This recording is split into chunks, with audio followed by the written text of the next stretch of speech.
Hi everybody, welcome back to Food Systems English. I hope everybody is safe and well. This is Fraser and I'm putting up now part 3 of the series, What is a Sustainable Food System? Now, we've talked about this sustainable food systems as being bringing food from the farm to the table.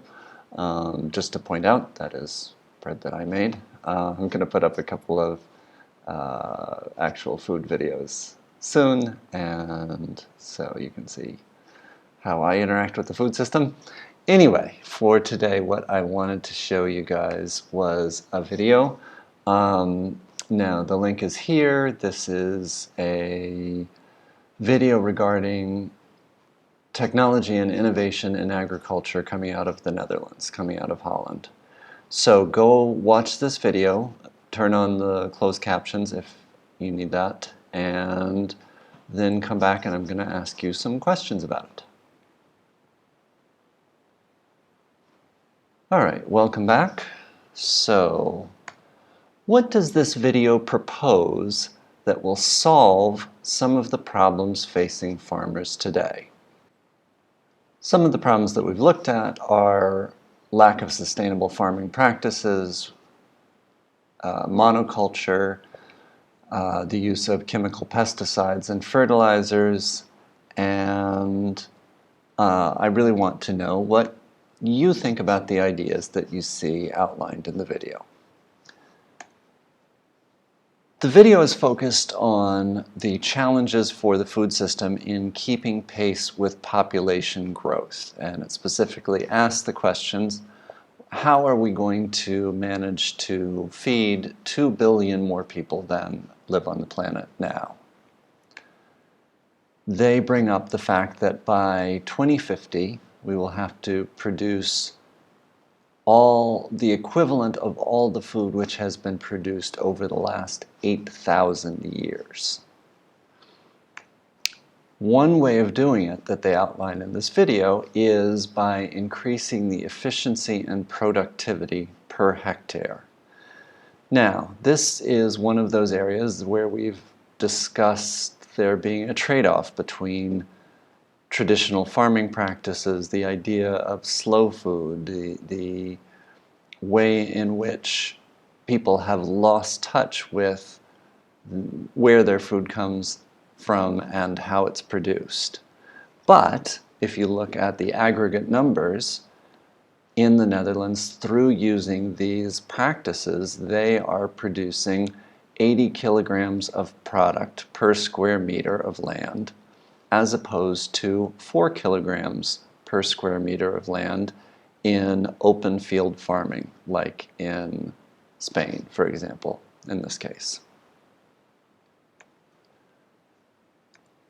An additional factor that they have developed to a very, very fine degree, a very advanced degree, is their use of greenhouses. This allows a number of things to happen. It allows the isolation of the growing environment.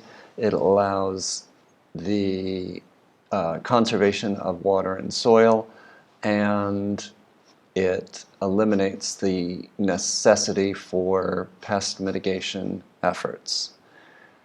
And on the other side, of course, it requires the input of a good deal of energy and nutrients. But these farming practices have allowed Holland to become the world leader in productivity. And they give examples of particular types of product where they are the world leader. So for example, you had cucumbers and peppers, and they weren't the world leader, but one of the major leaders in the production of potatoes, etc. Tomatoes also, of course, very famous from Holland. And they achieved this level of productivity through their use of automated systems. One quite strange and interesting facts that they show in that video is that they use these tiny little moth-killing drones so that they can fly around within the greenhouses and detect the presence of moths and kill them individually. In the video, they talk about using artificial intelligence to create a feedback loop of conditions within each growing sector within a greenhouse so that they can use artificial intelligence to automatically control all the different aspects of the environment around the plants without human intervention.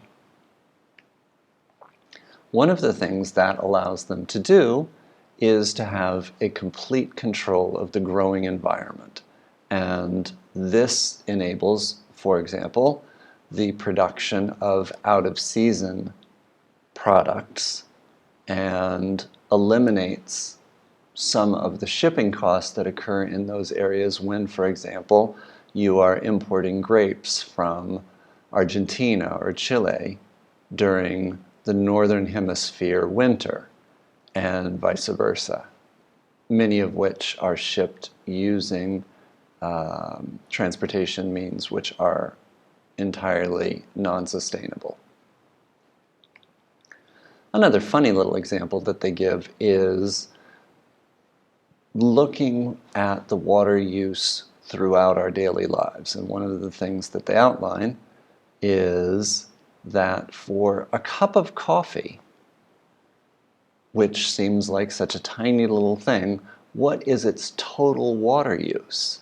Its water use does not just entail the water which is forced through the coffee grounds and comes out into the cup, but it entails the production of the coffee beans in the field. So each cup of coffee actually is the equivalent of using 150 liters of water, which is kind of an extraordinary fact. So, obviously in an environment like Holland, which is an extremely wealthy country, an extremely developed country, they have this level of innovation and this level of technology which is perhaps unmatched in most other parts of the world. And one thing that they are involved in, of course, is the exportation of the technology that they have produced so that other countries can use this same technology in their own food systems. Now, there are several different ways of looking at this. We can look at this as being certainly an unbridled positive fact, that this is improving food yields, this is improving sustainability, this is improving the ability to be sufficiently productive within the agricultural system that we can face the challenges of, for example, desertification or loss of arable environment. And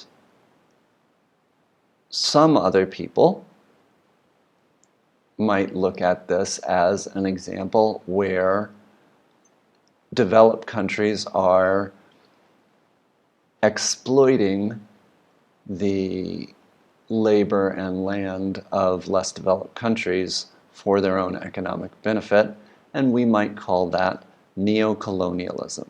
And there are many different areas of study which would use neocolonialism as an adjective talking about the interactions between richer and poorer nations.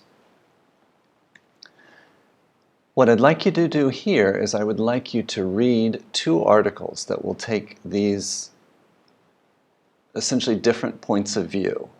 And the first link that you'll see there is a link to a report in the BBC talking about the use of technology and the use of new farming practices in Ethiopia. And really interesting to get a different perspective on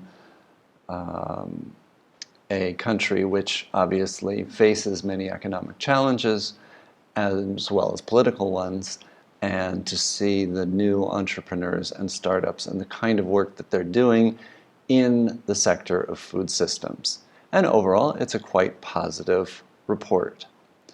For a more kind of negative point of view, which looks at some of these efforts as being largely or certainly at risk of replicating the kind of economic relationship that is characterized by neocolonialism, is found in Al Jazeera. The link there is at the bottom, so you should go and read that article as well. So once you've read these two articles, why don't you come back, think about those issues, and then we're going to look at a couple of videos. All right, guys, welcome back. So now the promised videos. So have a look at these two. The first one is a report on using technology to farm in Nigeria, which is a country that is quite interesting because it is a country that has been dependent on oil income for many, many years, and therefore many of its areas, other economic areas like farming, have been underinvested in. So here's a report on the new growth in agricultural opportunity. So have a look at that video there, and then when you're done with that, come back and get the link to the other video. All right, so here the second video we have is one that addresses, though not directly, but it certainly illustrates the idea of neocolonialism, because one aspect of the current state of affairs in Africa is that the level of investment from China is very, very high. Now, this is a quite positive report, but it is something worth thinking about in terms of the type of economic relationship that will exist between governments. So this is the story of a very large set of farms in Zambia, and quite interesting to look at and to think about. So anyway, go watch that video and then come on back.